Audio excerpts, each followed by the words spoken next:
In 1817, New York State authorized the construction of a canal that would run from the Hudson River all the way to Lake Erie, and by extension, Lake Ontario, Lake Huron, Lake Michigan, and Lake Superior. This landmark achievement in engineering would be completed in 1825, and while it was a massive boon to trade and water transportation all around, it was also a massive boon to the invasive species that, until now, had no way to travel en masse from the Atlantic Ocean to the Great Lakes. Lampreys, wriggling, writhing eel-like fish with rows of serrated teeth, traveled in droves to the lakes, thriving among a population of fish who were not adapted for survival among these voracious parasites. Using their rows of sharp teeth, the lampreys latched on to any fish unfortunate enough to come within biting distance, and would find themselves feeding the invader until one of them died, or the lamprey simply decided to move on. This invasion was so successful that even to this day, despite targeted chemical treatments, barriers, traps,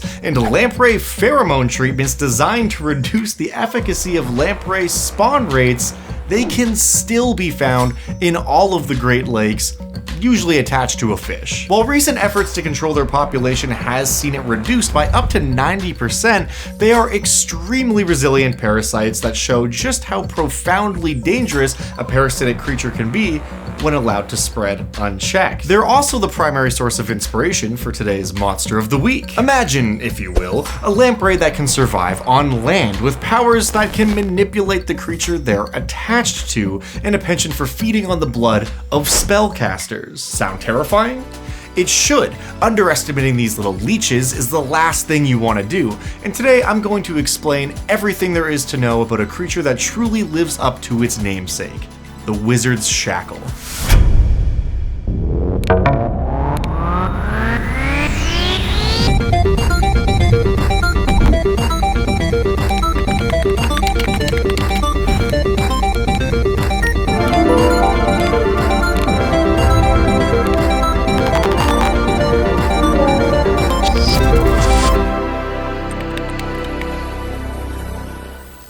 The Wizard's Shackle first appeared in Pathfinder's Bestiary 5, published in November of 2015, where it was brought to life in all its parasitic glory. These tiny creatures very much look like lampreys, though they're significantly smaller and definitely aren't normal fish. We're just normal men. While they do tend to hang out in and around lakes, small pools of water that accumulate in dungeons, or within the aqueducts or sewers of a more civilized locale, they don't need to be in water for survival. Mostly this is due to their abysmal movement speed of 5 feet on land and their average speed of 30 feet while swimming that they opt for life in the wet world. As unintelligent bee-style creatures, they spend most of their time just, being little eel guys, swimming around, having babies, etc. To your average person, they would appear as just another vermin slithering around, fleeing at the sight of a larger creature who might be there to eat them. However, once they detect the presence of another creature who is capable of casting spells,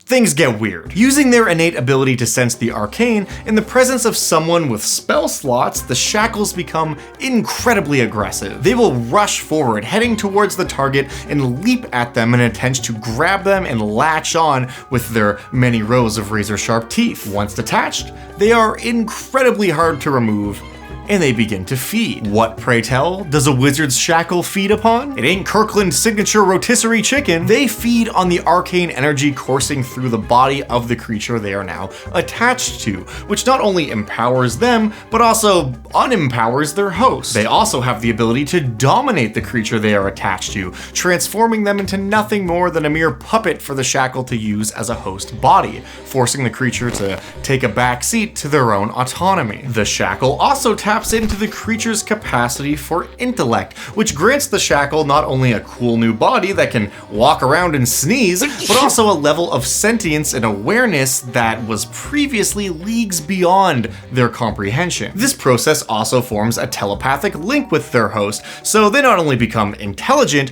but they also immediately have someone to talk to, i.e. the person they're piloting around like some kind of weird meat Gundam. While the host remains aware of everything happening around them, the Shackle does assume full control, and believe it or not, the level of bizarre shit going on only escalates from here. You might think a little aberration with mind control powers who speaks deep speech is about to get on some horrifically nefarious and evil shit. right? That would be in line with how these things usually go. But what happens instead is much more interesting. Rather than immediately using their newfound body to be a villain of the week, they just kind of start doing weird stuff. They'll usually head to a place where there are lots of other people around and just kind of start living life, trying to fit in with other creatures around them, and without anything resembling a sense of what that means, will behave quite oddly.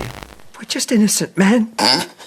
Most of the things they do are relatively benign. They might use magic to steal all the silverware from someone's house, or just go building to building, repairing any damage to the roofs in a small town. Very rarely do they actually cause the host to commit serious misdeeds such as murder. They're much more likely to just come across as the weirdest guy you've ever met, but not necessarily a villainous guy. In the event that they do force their host to do something heinous, however, it is almost always the case that the host was a villainous person to begin with. And that seems to suggest that they simply perform some version of the host's most basic or subconscious impulses and thoughts, albeit in the weirdest ways imaginable. And like, okay, try to think about this from the Shackle's perspective. You're a parasitic worm who's never had a thought beyond the basic instincts afforded you. And then suddenly, you are thrust into a situation where you not only have sentience, but you have an entirely different body, and you seem to be in communication with some other presence that is also within the same body. That's a lot to process. So it's hard to blame the little guys for being kind of weird. In the event that there are multiple spellcasters dominated by multiple shackles, they do tend to form small communities with their penchant for weird behavior only being amplified. They may spend an entire week cleaning every fountain in the city, or dedicating all their free time to constructing a 30-foot obelisk made of copper. Why do they do these things? It's unclear if even they know, but if you ever happen upon a mages guild of extremely weird people, maybe they're just eccentric spellcasters, or maybe they're a collective of wizards all being dominated by parasitic brainworms. There is also mention in the text of an archwizard's shackle, being a parasite that has spent a long period of time attached to a spellcaster who not only becomes more powerful, but also gains some semblance of intellect and personality beyond just what is afforded them by their host. Such beings tend to go one of two ways. Either understanding that it's wrong to dominate the mind of another sentient creature, often relinquishing control back to their hosts, sometimes even learning to work together with them. Or they go down the path of evil and use their growing comprehension and powers to see what schemes they can come up with and bring to fruition. And as cool as all that sounds, this is unfortunately a mere paragraph of text without any actual stats or expanded lore about how an archwizard's shackle might operate. But despite that, I do love these little guys, and I think they are an extremely fun twist on a classic type of monstrous threat. So, they're well enough. However, when have I ever left well enough alone? I just had to expand on what was in the book, and the idea of an archwizard's shackle was too tantalizing to pass up. And once I started down that path of thought, there were just too many ideas for how this creature could be so much more than the already great stats and lore they have to offer. So yes, I created 3 new stat blocks for D&D, a new magic item, and some new lore, and more or less reimagined how this creature might fit into a TTRPG campaign, and now I'm going to tell you all about that, right after a word from today's sponsor, Hit Point Press, and the Big Bads collection. You've heard of a bestiary, now check out the Bostiary. Big Bads is a 2-volume rogues gallery of over 25 thrilling villains, complete with backstories, tactics, minions, and much more. These boss monsters are designed to be dropped into your campaign, act as the center of a one-shot around them, or to be used in conjunction with an interconnected series of stories where your players might join the Big Bad Bureau, taking each threat down one at a time. And the second book, Creatures and Curios, is a fully loaded bestiary and magic item compendium packed with over 200 beautifully illustrated monsters and magic items. I encourage you to check them both out today at bigbads.com or by simply following the link down in the description and the pinned comment below. They've even got a few free previews of monsters such as Daniel, the Flesh Golem, so you can check out a couple of the entries before you buy the books, which I genuinely think is not only one of the most fun D&D monster books I've had the pleasure of flipping through, but it's also an extremely useful tool for any DMs out there, which is chock full of backstory, plot, plot hooks, and all the creative villains you could ask for. So thank you so much to Hit Point Press and Big Bads for bringing us here this week to talk about a big bad of our own. Speaking of, let's get back to the glow up of the century and see how our little parasitic pal is doing. So first things first, as always, I had to convert the base monster into D&D 5th edition. It's a pretty simple stat block, but I do think it's a lot of fun, and the rules are tight and easy to use. They've got the Arcane Sense trait, which allows them to detect magic objects, spell effects, and creatures that have spell slots from up to 120 feet away. These guys are only CR 1/2. They don't have a ton of hit points, and they really only have one attack, which is their bite. But if they hit with that bite, it deals 1d4 minus 3 piercing damage. So there's a 3 in 4 chance it just straight up doesn't actually hurt the target, but causing damage is obviously not this creature's goal. If it connects, it does drain the target's wisdom by 1d4, and most importantly, it becomes latched onto the creature. Fortunately, in 5th edition, we have precedent for creatures who latch onto their targets thanks to the Sturge, so the rules for how the Shackle latches on and off of a creature is more or less borrowed from the flying bloodsuckers we know and love. Basically, once attached, they can let go by spending 5 feet of their own movement, and the target or the creature within 5 feet of the target can attempt a DC 16 athletics check to forcibly remove the parasite. Once attached, the Shackle can use its bonus action to dominate its host, forcing the creature to make a DC 13 wisdom save. They only get to do this if the creature they're latched onto has spell slots, however, so they do have to be somewhat selective with their targets. But it does mean for the DMs out there who are running groups that have a player or two who decided to take a dip into Sorcerer or Warlock for a couple cheeky spells, now have a new tool to deploy against them. And while that is a pretty low saving throw on the domination effect, keep in mind the bite does drain their wisdom, so over time, that DC 13 wisdom save becomes much less realistic to hit. If the target fails their save, they are charmed by the Shackle, and as long as they are charmed, the Shackle uses its action every round to essentially take total control of the host. It can choose to allow them to act normally, but there are very few situations where it's gonna be doing that. If they need to, they can also use their Absorb magic action, which forces a saving throw from the creature they are attached to, and on a failure, it absorbs a spell slot at the lowest level available to the target and heals the Shackle for 1d8 per spell level absorbed. So even if they are somehow resisting the charm effect, the Shackles are still able to become a terrible nuisance to anyone who casts spells, especially Warlocks, because you don't got a lot of spell slots to begin with. And that's basically all we really need this creature to be able to do. However, I had an idea for a way these creatures might fit in with the ecology of a fantasy setting I just couldn't pass up. I created a new magic item which I figured might be a byproduct of the Wizard Shackle life cycle. The idea here is that when a Wizard Shackle has absorbed enough arcane energy, it grows a little red gem-like growth at the end of its tail. This object is an egg which will detach from the Shackle after 1d4 days. If left undisturbed and submerged in water, the egg will eventually hatch into 3d4 baby wizard shackles, thus continuing their species. The miracle of life. However, before the egg hatches, which might be a very long time if it's kept dry, any creature holding the egg can crush it using a bonus action and regain a level 1 spell slot. This is of course an optional item you could include in an encounter with the wizard shackle, but the mere existence of their eggs and what they can do sparked so many ideas for me from a DMing perspective, which I will get into a little later in the next part of the video. But before we move on, seeing that we have a new tiny slithering eel guy stat block, I couldn't help but think they would benefit from having an upgraded swarm version of their stats. So I made one. Cause come on, who doesn't love a swarm of tiny creatures? Girls like swarms of lizards, right? Sir. The Wizard's Shackle Swarm works a little bit differently from the base stat block. As a medium swarm of tiny creatures, they are CR2, and they get to make a Swarm of Bites attack that deals 2d8 minus 3 piercing damage and still causes that wisdom drain. If they hit, instead of latching on, they simply grapple the target as they weigh them down with a tide of tiny bodies. However, they have the same Dominate Mage bonus action, though in order to use it, they must be grappling the target instead of being attached, since, you know, doesn't really work that way. And if the target fails the saving throw, a single wizard's shackle then appears in the same space attached to the target, and the target is charmed by the newly created individual. This all gets into some very gamey mechanics, but essentially it is meant to represent a tide of little leeches barreling down on a single target, and one of them being the lucky individual who gets to be in control of the host body when all these guys start latching onto them. It also makes the shackles much more dangerous to the non-casters in the room, as they're actually outputting a decent amount of damage and wisdom drain. But all of that pales in comparison to the thing that set me down this course in the first place, adding on to the existing mechanics of this monster, the Archwizard's Shackle. These CR5 parasites are much more evolved than the simple creatures they once were. Boasting an intelligence score of 17 and a 30-foot telepathy range,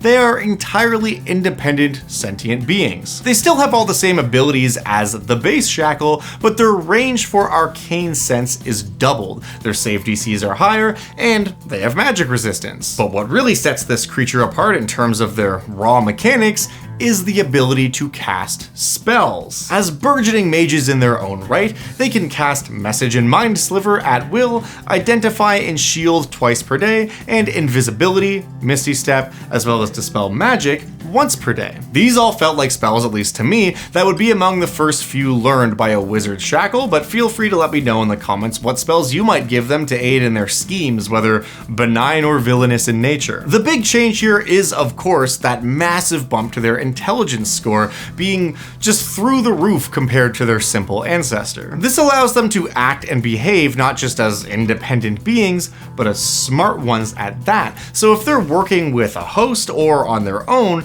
they can contribute much more to any encounter or plot they might be embroiled in. But I feel like in order to fully explain why I think these creatures are so much fun, we should move on and talk about how to actually use a wizard's shackle at the game table.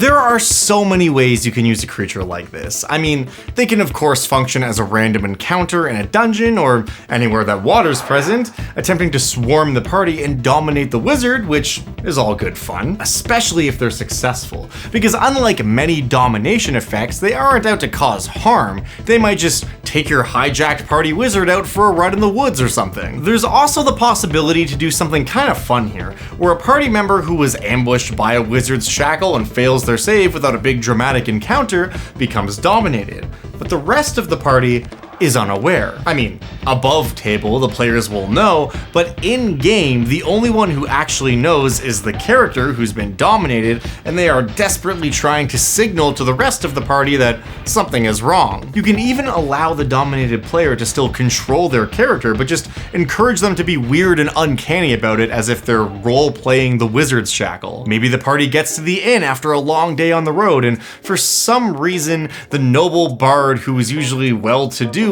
is eating a bowl of stew with their bare hands. Or perhaps the wizard, who normally focuses on buffing the party in combat, is using almost exclusively offensive spells like Fireball. And who knows, eventually maybe the shackle graduates to an archwizard's shackle and the dominated player character has a new friend, and maybe the weirdest familiar of all time. I also like placing this encounter in a place like an abandoned wizard's tower. Perhaps the previous occupants had a tank of shackles they were keeping to harvest mana gems from, and maybe one of the shackles got loose, dominated the wizard, taking him for a joyride miles away, and leaving the tower to disrepair. On that note, the mana gems can also be a really interesting plot hook in and of themselves. Perhaps a merchant is selling them in town, blowing the minds of every hedge mage in the city with this easy-to-use new magic consumable item, available at kiosks in the market near you. If the party starts poking around, perhaps they find the merchant is keeping several spellcasters captive and using them as a source of arcane energy for the shackles to feed on in order to generate these gems. Or maybe the spellcasters are willing participants,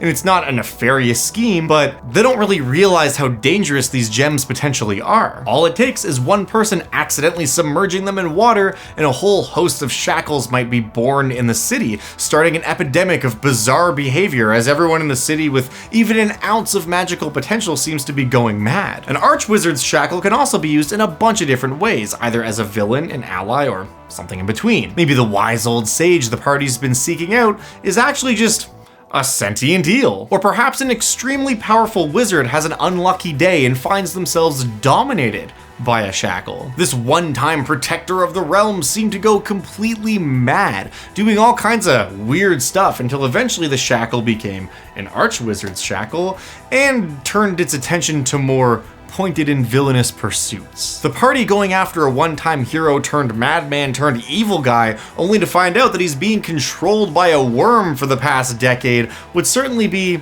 an interesting twist. And I mean, there's always the opportunity to just recreate that one episode of Star Trek I've probably been using a bunch of footage from throughout the course of this video, where the Federation is being taken over by a bunch of weird alien parasites. That episode is very season 1, but the general idea is sound. In any situation where people are being dominated en masse, it creates a potentially really interesting story full of intrigue where the party needs to figure out just exactly what the hell is going on and what the connection between all these seemingly bizarre events that are only affecting spellcasters actually is. Because just like the lamprey in the Great Lakes, a population of shackles running rampant and unchecked amongst a populace who is not prepared to deal with them can only end in disaster. You guys know that I love any monster with a far-reaching implication for how their mere presence might impact the world around them, and the fact that they are just little CR1/2 aberrations is simply perfect. I can't wait to hear about all your plot hook ideas in the comments below,